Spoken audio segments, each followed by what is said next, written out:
Thank you for joining us. The following presentation is from a webinar titled Lean and the Finance and Accounting Process, originally produced on June 13th, 2013.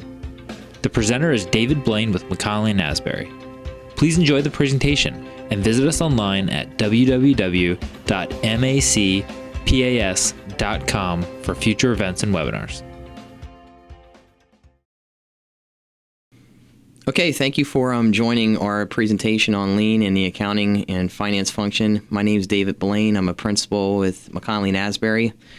I have a background in Lean operations through the Mantech organization. I'm certified in Lean, and I'm going to try to help a little bit here today and give you some tips and pointers on how to implement Lean in your accounting and finance world. Okay, just to quickly go over what the agenda for this webinar is going to be. The first thing we're going to talk about is the need for lean accounting versus traditional accounting methods. We're going to try to differentiate between using the use of traditional methods that we're most familiar with in regards to GAAP, and try to look at those and compare those to lean accounting methods, and to look at how lean can benefit your operation to give you a better understanding of how profitability works and where efficiencies can be gained. The second thing we're going to look at is just the lean accounting and finance techniques. As we look at those differences between lean accounting and traditional accounting, then we're going to look at some techniques on how to implement lean type of techniques to help improve operations. And then finally, we're going to look at implementing lean accounting, and then we'll end it with any questions. Okay, so we're going to start with the first agenda item, which will be to talk about the need for lean accounting. Okay, so when we talk about lean accounting, we want to look at what are some of the traditional measures and what are some of the equivalent lean behaviors behind those traditional measures. So if we look at things like purchase price variance, which is something that we typically look at in the manufacturing world, some of the equivalent lean behavior to that would be just-in-time inventory. If we think about things such as overhead absorption, we look at, on the lean side, we try to look at things like make to order. If we look at production variances, we try to look at things like on the lean side, make to order and quick changeover. And then finally, if we talk about standard product cost, we want to look at things such as value stream profitability. So as you can see, when we look at the differences between some of the traditional measures and we look at some of the lean behaviors are more of what I would like to call more progressive in nature, where you're looking at opportunities up front versus on the traditional measurement side, you're looking at things post or after the work's already been done. So when we think about, again, the need for lean accounting, let's think about a couple things. Let's talk about traditional accounting often leads to bad results when good lean change is happening. So what we're talking about there is, again, looking at traditional accounting, if we're looking at purchase price variances or overhead absorption, which is a really big item in the manufacturing world, they sometimes will not allow you to see the real changes that may be happening from the lean perspective that's actually helping improve bottom line results. Another thing would be traditional accounting misleads us about the true impact of lean change. Going back again to what I just said, if you look at overhead absorption, one of the things with overhead absorption is it's usually we're looking at what is our overhead cost, how are we applying the overhead to certain products and certain variables. And that sometimes may not give you a good understanding about the lean change that is occurring within your organization, because you're looking at an absorption rate that's being applied to a product versus just looking at maybe what is the gross product revenue or gross product profitability to determine where the real change is happening from a lean perspective. Another thing would be we must understand the lean economics, eliminate waste, grow the business. Again, lean is about the elimination of waste and growing efficiencies within the operations. So again, if we look at the bigger picture when we look at lean, we want to try to eliminate those waste. And by eliminating those waste, sometimes you don't see that change right away within your financial operations. It may take some time. It doesn't just show up immediately within your financial results. And then finally, understand the financial and operational benefits of lean, and you can make better choices. Again, I think that kind of says it all right there. Understanding lean and understanding its operations and how lean works will help make better financial choices, and that's what we're going to try to cover more detail today. So when we talk about, talking about lean, the purpose of lean accounting is to create an accounting, control, measurement, and decision-making system that supports and enhances the company's lean strategy. So before we even implement lean accounting, the first thing that needs to happen is that there needs to be a corporate strategy in place, typically led by senior management, that says that we are going to go on this lean journey. And a lean journey doesn't just happen overnight. It doesn't happen in 30 or 60 days.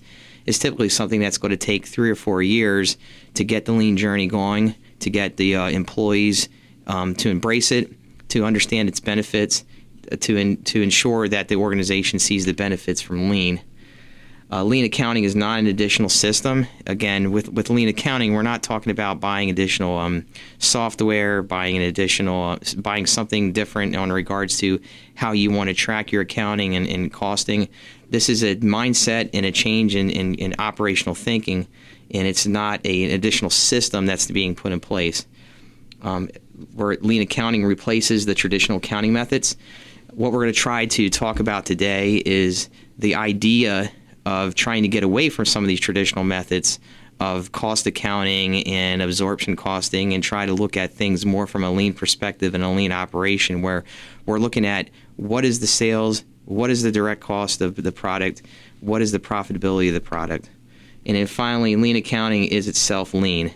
So when we think about lean in the lean process, we're talking about efficiencies, and we're talking about how we can improve our operational perspective, and that's the things that we're going to continue to talk about in this webinar today. So the next agenda item that we're going to talk about is let's just talk about lean accounting and finance techniques. So when we talk about lean, there's a couple key principles that we want to make sure that we understand up front in regards to how we would want to look at some of these different lean accounting and finance techniques. The five of the key principles that we want to continue to stay focused on are going to be customer value, the value streams, flow and pull, empowered people, and pursuit of perfection. Now, these 5 key principles are really the principles that surround lean, no matter if it's talking about lean finance, lean operations, whatever it is within the lean organization. But we always are focused on customer value. That's really traditionally the first and foremost thing that we're trying to get to with lean. How do we continue to enhance customer value? And we enhance customer value through looking at what the value streams are, looking at the flow, empowering people in the pursuit of perfection. So we're going to work and organize around the flow of the value stream, and by doing that will help us increase the customer value, which will help us focus on these 5 key principles. So the first thing we're going to talk about is value streams. Value streams are very important, very critical to the lean operations and the lean process, no matter if it's on the manufacturing floor or if it's in the accounting and finance department and working with operations, sales and marketing, administration. So when we talk about lean value streams, we're talking about create a team focused on the value and the flow. We're going to try to get close to the customer and clear understanding of value. We're going to flow from sales and delivery and cash. We want to see the flow and see the waste. We want to eliminate the waste and speed up the flow. And we want to have clear accountability of all those involved with the value streams. So when we talk about value streams, let's talk about the finance and accounting. We're really considered outside of the true value stream. The true value stream is the value stream that's on the operations floor. It's the value stream that is providing the product to the customer. It's the value stream of how you're getting from point A to point B. So when we're talking about the value streams, we're typically finance and accounting is outside of that value stream. However, finance accounting, the people that are around the finance and accounting operations are those that support the value stream. So if you think about what your role is as the accountant, the CFO, the controller, you're providing reporting to those individuals that are on the operations floor that are helping them make better decisions around the value stream to meet customer demand. So what we want to do is we want to build a team of people that understands its customers are the internal value stream. So when you're looking at the accounting and finance world, we are going to have people within those departments that are closing the books monthly. They probably are analysts that are providing information to the people within the organization, help them better understand those value streams. So it would be a set of metrics that would be agreed to upon by all involved to determine how we're going to better manage what our product flow is, how we're going to better manage what our customer demand is, and here's the information that we're going to use, the tools and the flow charts and the spreadsheets and the key performance indicators that we're going to use to help better manage what those customer demands are so we can make sure that we're meeting customer demand. And then finally, again, building reporting and modeling around the needs of the value stream. It goes back to what I just said, making sure that all the parties involved, all the stakeholders within the organization have developed what those key performance indicators are going to be, and then the people within the accounting and finance role will work towards building what those key performance indicators need to be so we can meet what the ultimate goal of lean is, and that is customer demand and customer value. Okay, second thing we're going to talk about is simplified reporting. Now, when we talk about the value streams we talked about earlier, and we talked about the key performance indicators and what those need to be, the second thing we need to keep in mind, though, is we need to make sure that the reporting that is provided is simplified, being that it's easy to understand, that everybody understands it, and all stakeholders involved can easily understand what that information is and how to make decisions from that information. So when we talk about simplified reporting, we're talking about quick, understandable, and timely value stream reporting. One of the differences between lean and what you would see in your traditional accounting methods is traditional accounting methods are usually information that's provided to you post the activity. Lean would be something that's provided during the activity to help you make better decisions on a more timely basis. So we would want to make sure that information is timely and provided either daily or weekly, maybe bi-weekly, but it would be information that's provided on a timely basis to make decisions. We use the financial reporting for better cost controls. Again, this information being provided more timely will help those on the floor or those within the manufacturing process to make quicker decisions on how to better reduce the waste and to control the cost, instead of waiting till month end when the costs have already been incurred and then saying, well, now we need to make these changes. Weekly value stream meetings to understand spending and make improvements. Again, going back to having quick, understandable, and timely reports. Part of this would be making sure that the stakeholders involved are meeting together on a regular basis to understand what the information on these reports are telling them and to make quick decisions. And finally, having clear accountability for revenue, cost, and profits. And that goes from the top down. That would be from the accounting and finance individuals to the people on the manufacturing floor to sales and marketing, but everybody working together to clearly understand what the revenues, cost, and profits of the value stream are. So what I'm providing to you here is just some basic simplified reporting. Again, going back to what we talked about with lean and comparing lean methods of accounting and finance versus traditional methods. In this value stream income statement, what we're looking at is the gross revenues that are generated. But when we look at the cost, let's look at just what the direct cost of operations are. Let's not put into those cost of operations assumptions for absorption, assumptions for any types of other administrative or overhead costs. Let's look at just let's just look at what the direct costs are. So in most manufacturing facilities, your direct costs are going to be your materials, which you can understand directly from a bill of lading, the labor, the facilities cost, and the machine cost. That gives you what your gross profit for operations are.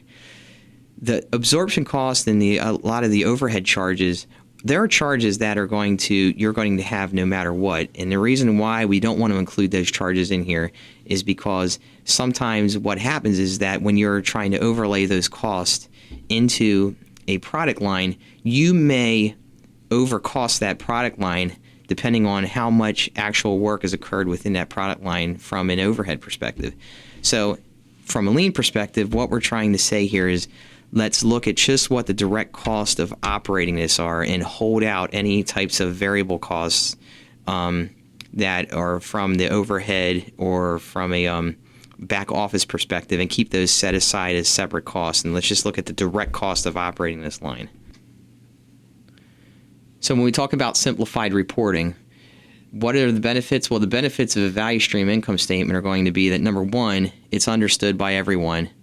So it separates value stream profit from financial accounting adjustments. Going back to what I just said on the previous slide, again, we just want to see what the value stream does. And the value stream is just looking at what is the direct cost of that value stream and what's the gross profit of it versus any financial accounting adjustments that flow in there for overhead or back office operations.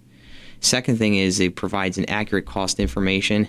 It shows you what the real spending is, and it gives you what the checkbook of the value stream actually is. And then finally, the relationship to continuous improvement.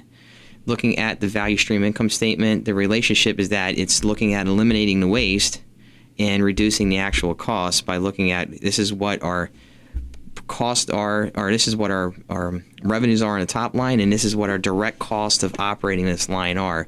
So it gives you the ability to look at the direct cost of operating that line, from the materials to the labor, to see if there's any areas there for improvement or efficiencies in that cost structure.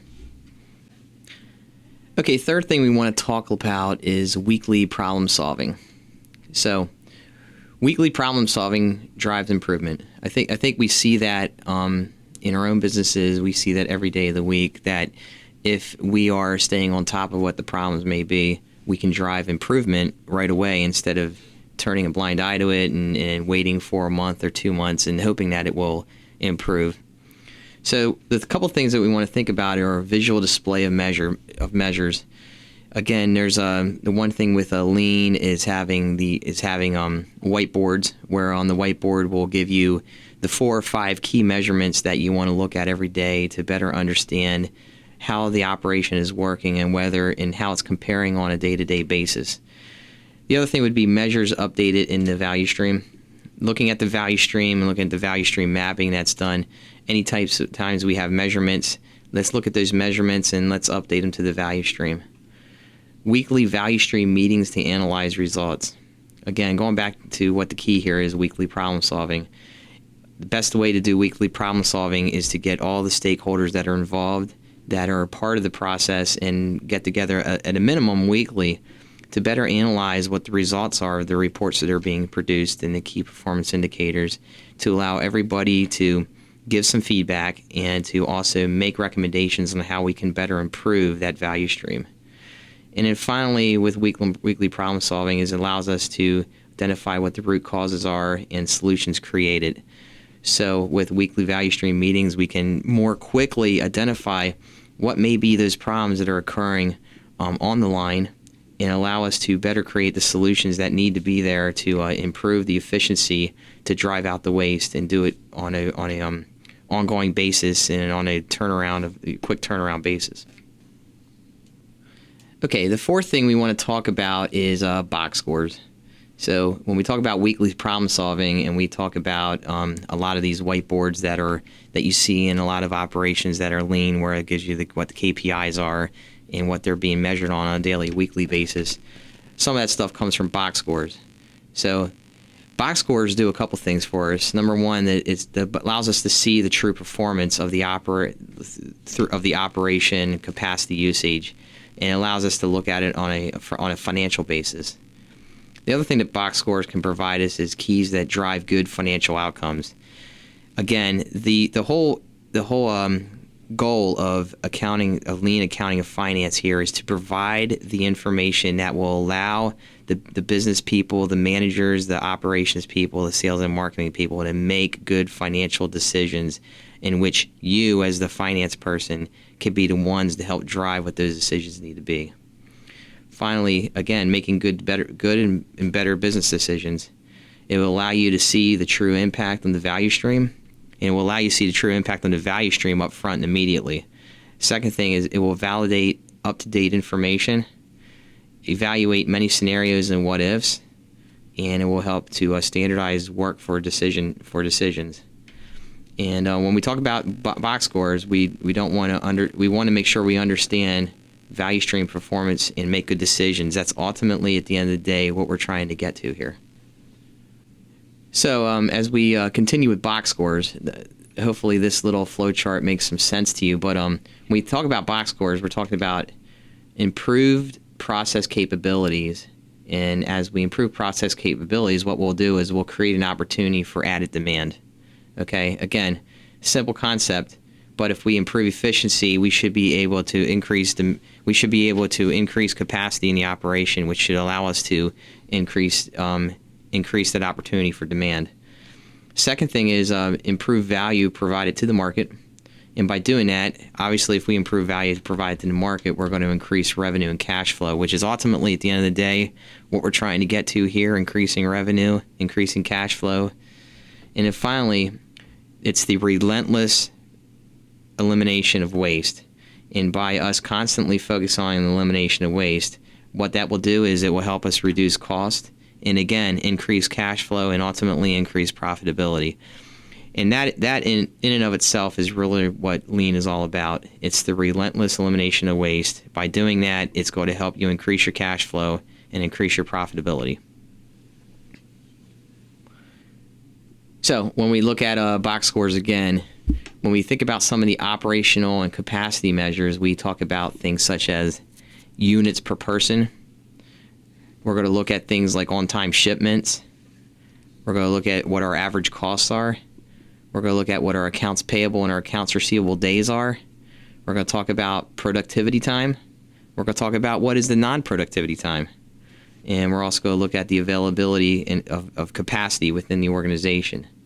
So what are the equivalent financial measures of those operational capacities? Well, the equivalent financial measures are going to be increase in revenue or what the revenues may be.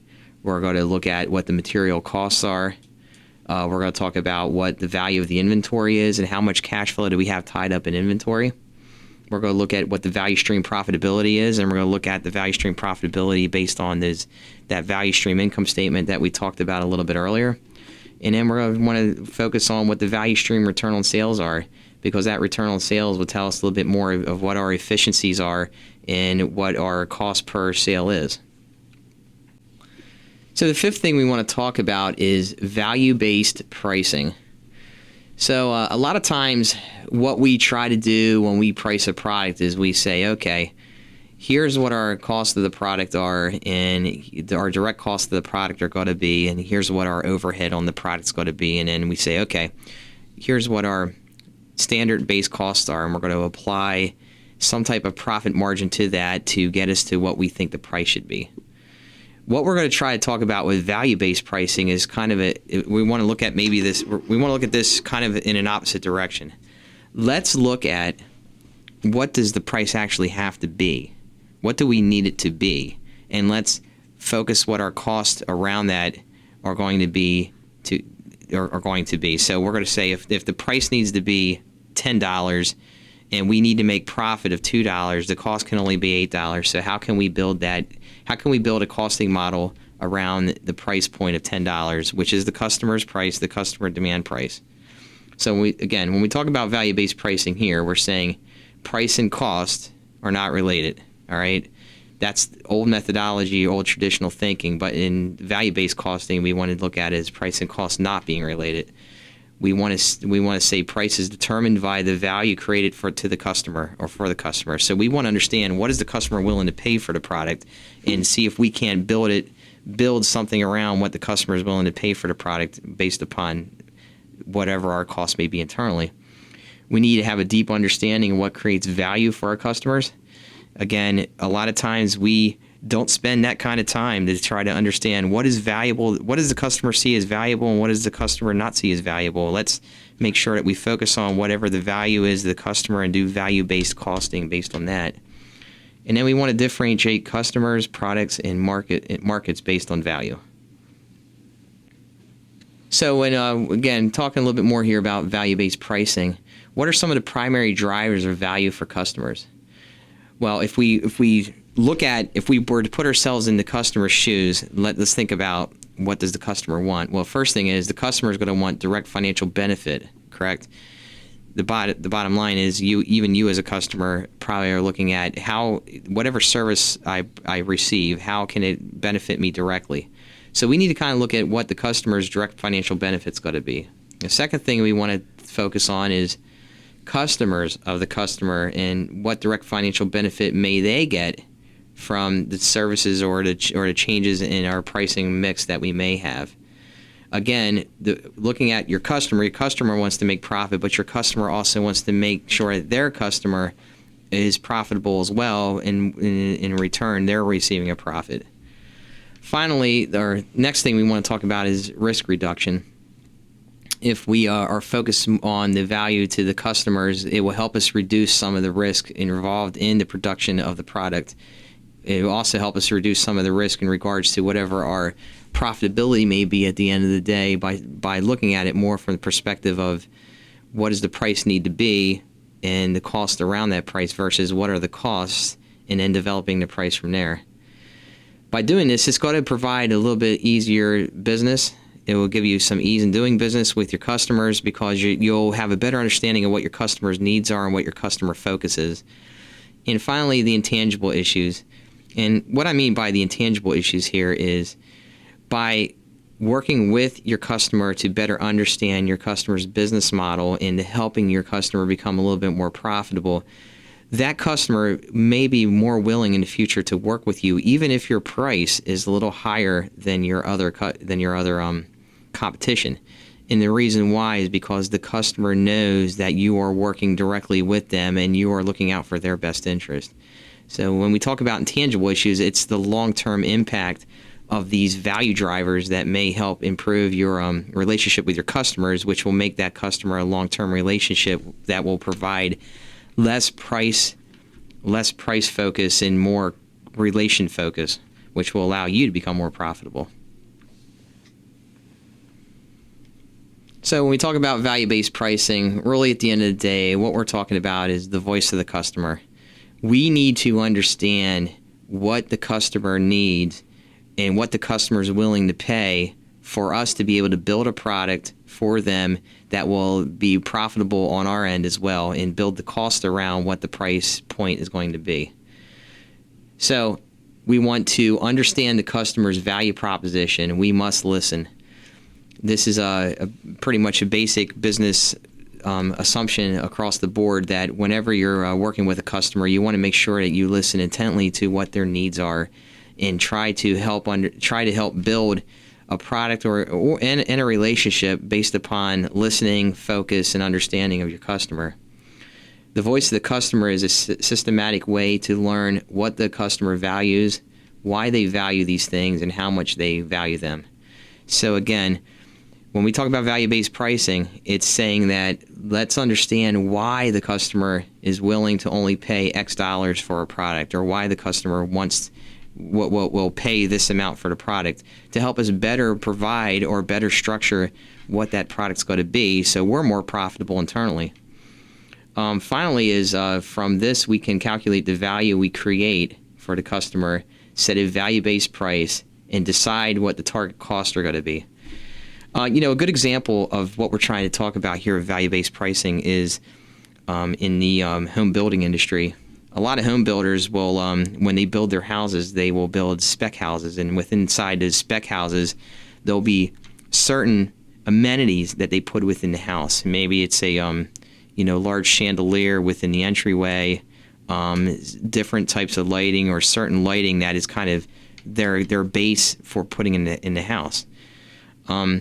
Now, what may happen there is that lighting or those chandeliers or things that they're putting in that house, while it may be part of their standard part of the house, maybe that's not what the customer wants. Maybe the customer doesn't really care to have that type of lighting, so they're not really willing to pay for that large chandelier as you walk in the door. So being a home builder, you may say to yourself, okay, let's look at what does the customer actually want within the house? What is it the customer actually looks at that they consider to be valuable and not be valuable? So in this instance, what I'm trying to say is maybe that chandelier that cost a couple $1,000s that the custom home builder just put in there, maybe that doesn't need to be in there, and they could still sell the home for the same amount of the same price. They just have reduced some of the amenities that they're putting in the house that they've identified that customers don't really find any value in. So that's what we're trying to say here. We got to listen to the customers. We have to understand what's valuable to the customer, and that will help us better determine what the target price or target cost needs to be of the product. The next thing we want to talk about is target costing. So when we talk about target costing, most companies will say, here's my price, and my price is going to be equal to whatever the cost is that's been incurred, plus the margin I need to put on to get to my price. What Lean says, and what we talked about a little earlier, is the complete opposite. Before we set what the price is going to be, let's look at what the cost is, okay? And then the cost is going to equal the price minus the profit needed on that product. So we're building the product and the cost of the product around what the real price needs to be, not setting the price based upon how much it's going to cost us to build it with a margin. So again, target cost is defined as the allowable cost that can be incurred on a product and still earn the required profit. So what does target costing do for us? Well, by doing target costing, it's going to create deep understanding of the value and the costs, because we as the producer are going to need to understand exactly how does the value streams work, where is the value streams efficiencies and inefficiencies at, and how can we continue to improve the cost model in order to get the price that we need to get on the product. It will help us design products to meet the value needs of the customer. Again, going back to what we talked about earlier, understanding what the customer wants and how the customer wants it is really the most critical portion of this whole of the lean accounting and finance journey. Understanding what the customer needs will help us better determine how can we develop a costing model around the price that they're looking for to get them the product that they need at the cost that we can produce it at. It will help us design products to meet the profit needs of the business, and it will help us drive value stream spending to match target costs. Again, our focus on the elimination of waste. Eliminating waste will help drive down the cost and ultimately will help increase the profitability for you and also help increase cash flow and profitability for your customer. So costs are driven by value. Get the right cost. Okay, so when we talk about achieving target cost, most costs are determined during design. I think we, in the example of a home builder, the home builder is designing the house. If it's a custom built home, and he's designing the home, he's determining what all the costs are going to be to design that home. So again, most costs are determined during design. Planned material costs are tracked and reported against the target material costs throughout the design process. Again, looking at the home builder, we're saying that they're planning what those material costs are going to be to build that house, based upon the specs that have been laid out for them, and as the process goes through design and as the building occurs, they're going to compare what those actual costs are to those planned material costs. Tooling and other startup costs are tracked and reported throughout the design process. Next thing, concurrent engineering ensures that the new products are designed for flow through the value stream. Next, additional costs of production and distribution are assessed using box scores. And finally, after product launch, the value stream team tracks the actual cost through value stream accounting. Next thing we want to talk about is the process of budgeting versus planning. So the budgeting process, as we all really know, is usually a complicated and time-consuming process. We're meeting with sales and marketing, we're meeting with operations, we're determining what historical costs were, we're trying to figure out what any new hires we need to have, what new equipment we need to have, and we work to try to prepare this 12-month budget to be followed. So with that being said, usually the budgeting process, again, taking time, it usually takes a couple months to put it in place. So by the time that budget's usually put in place, most of the time it's outdated. And we're already in the process of, okay, well, we got the budget put in place, but these new sales forecasts have come in, and we just launched this new product line, and we have a new customer. So therefore, we need to start looking more at what is our forecast for the quarter, what's our forecast for the remainder of the year. So again, when we talk about budgeting, budgeting is your classic top-down management. It's where management's saying we need to have this budget put in place, so we have something on file that says this is what our budget was for the year, so we can compare actual versus budget. What we are talking about in the lean world is that lean companies will create financial forecasts each month coming from the planning process. So what we're going to do here is we usually would do a rolling 12-month forecast, and it will allow us to take into account any changes that are occurring within operations, sales and marketing, new product development, new clients coming on board, and it will allow us to quickly react to whatever those new changes are, and allow us to do a continual rolling 12-month forecast where we can focus our time and attention on what the needs are of the clients today and what we need to do to determine or deliver client results and client deliverables. We do that through a sales operations and financial planning model, or an SOFP. So when we talk about a sales operation and financial planning model, what this will do is this will replace your annual budget. It will eliminate the annual budget. Again, this financial forecast is updated monthly with a 15 to 24 month projection. I was talking a little bit earlier about 12 months. 12 months would be the minimum.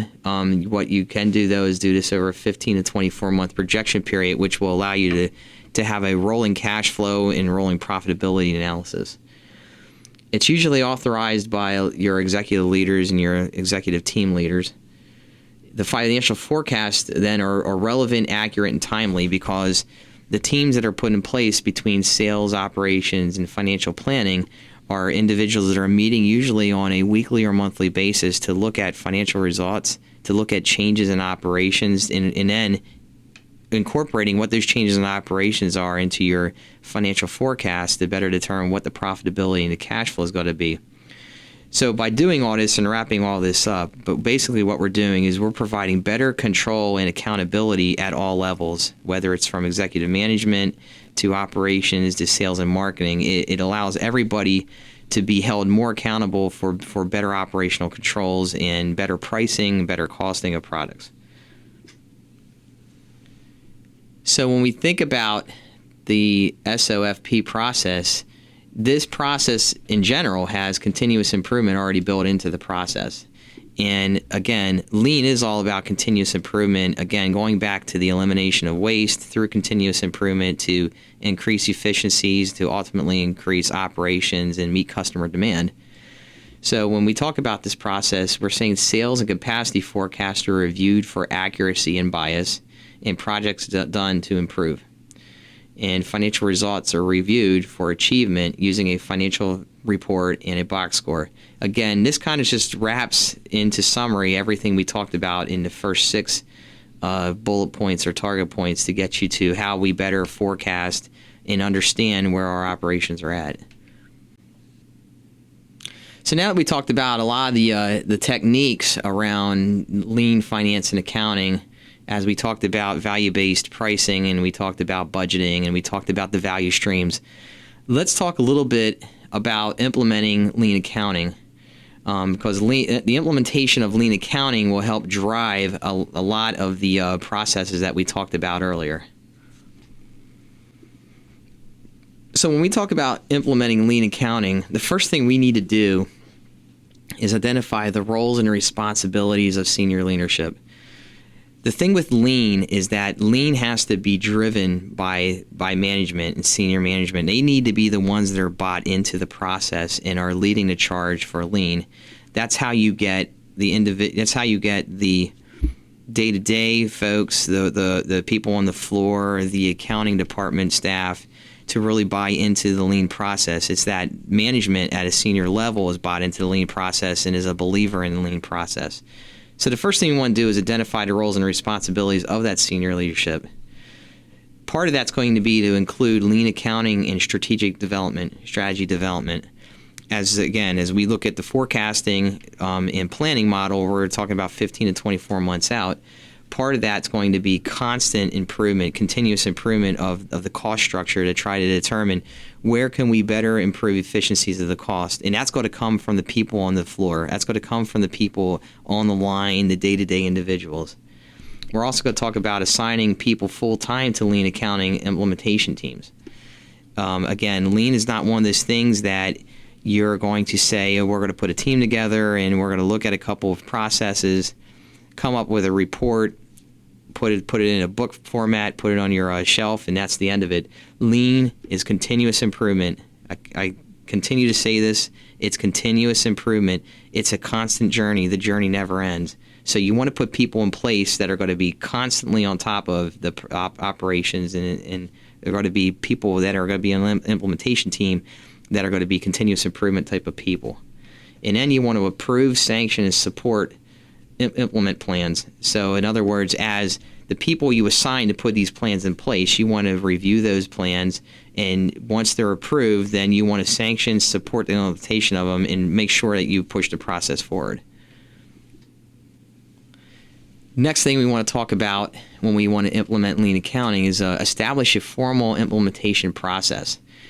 So when we talk about in any process, whether it's putting into place a new general ledger package or some type of new systems operation package, the first thing we usually want to do is probably establish a pilot location.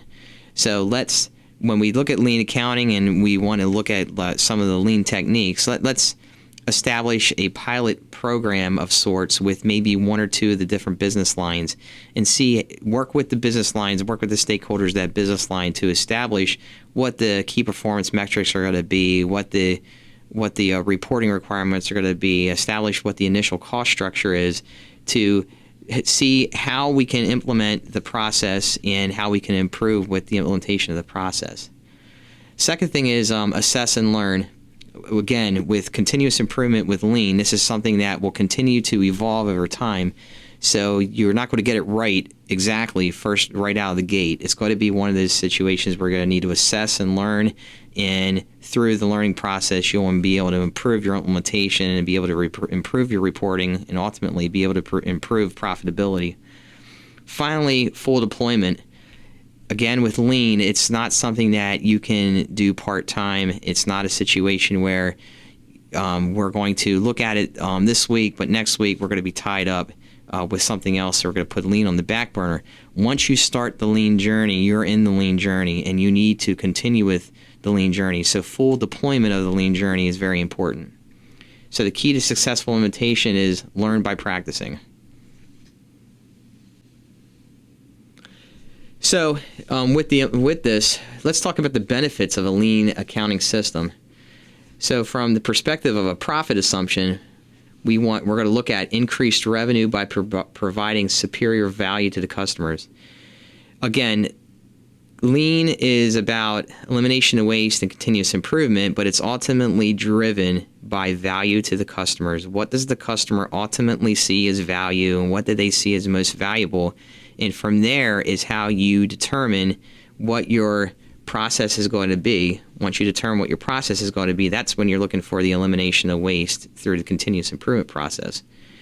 It's going to help you manage costs by managing flow and waste. Again, what I just said in regards to managing flow and waste by looking at the cost driven by what the customer value is.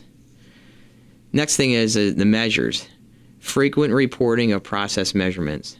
Flow, quality, productivity, delivery, and cost. These are a lot of things that we already talked about earlier, but again, the importance of frequent measurements, frequent KPIs, the different whiteboards that you have around the facility for those in the operations to see what their performance is a key component to lean. And then the next thing is the benefits of a lean accounting system. Just continuing with this, it's going to help us with changes in behavior. Ultimately, again, when we look at continuous improvement and we think about the concept of lean, it's going to require some significant changes in your behavior. So What we're going to be doing now is, with these changes in behavior, instead of having a focus on inventory and reserves, we're going to try to make to order for customers. We're going to try to understand what that customer demand is, and we're going to try to make to order to the customer in order to reduce the inventory that we have out there, which is ultimately cash that's tied up within your organization. By looking at lean, we're also looking at shorter lead times. By eliminating the efficiency, we should be able to improve lead times, which means we should be able to shorten them to get the product to the customer quicker and at their demand, which ultimately at the end of the day will help improve your cash flow within your organization by not tying up your cash flow in inventory type of items. Visual controls. With lean, we're talking about visual controls. Again, we're talking about having KPI whiteboards where operations individuals can see what their operations are doing day to day on a weekly basis, so they can better make decisions on how to improve and control cost. And finally, continuous improvement, the elimination of waste, just wraps up exactly what I just said. It will allow all stakeholders involved to look at continuous improvement, to provide feedback on how we can eliminate waste and how we can improve the process to meet the customer demand. And ultimately, at the end of the day, is the results. Superior customer value, quality, delivery, lead time. Again, lean is all about customers. It's all about what is the customer's voice, what does the customer need, and how can we meet the customer demand. And that's ultimately the result that we're looking for. Okay, that ends our presentation on techniques and tips on lean accounting and finance. What we're going to do now is I'm going to hand it over to Reed. Reed's going to add some closing remarks, and then we're going to take questions that have come in and try to answer some of your questions to the best that we can. Okay, Reed, thank you very much.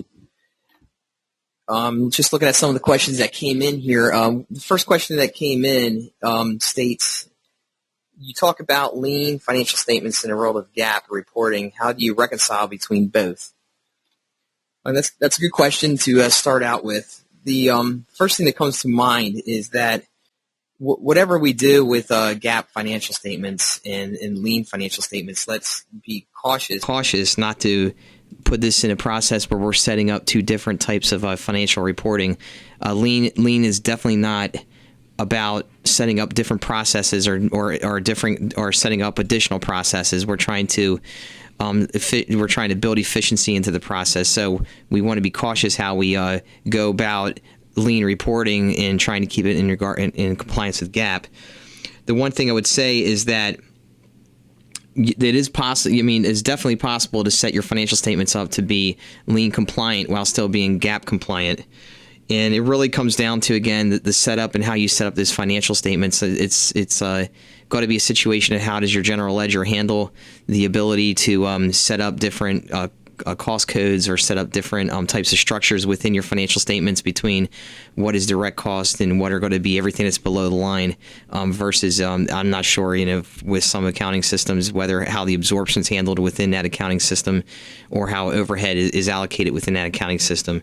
But the process for lean would be that we can do it within the compliance of GAAP.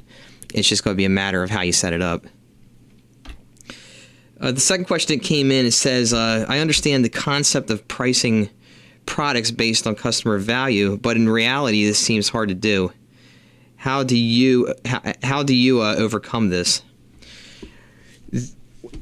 Again, another good question. And yeah, conceptually, when you think about it, you're thinking to yourself, it would be great in an ideal world to determine what does the customer see as value and what does the customer see as what they were willing to pay, and then we can build it around that.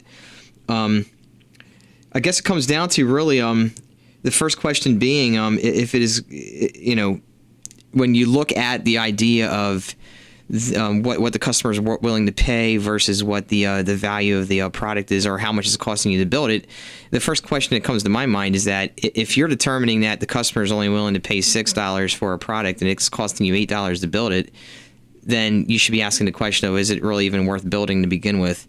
Or are we building a product that has inefficiencies built into it?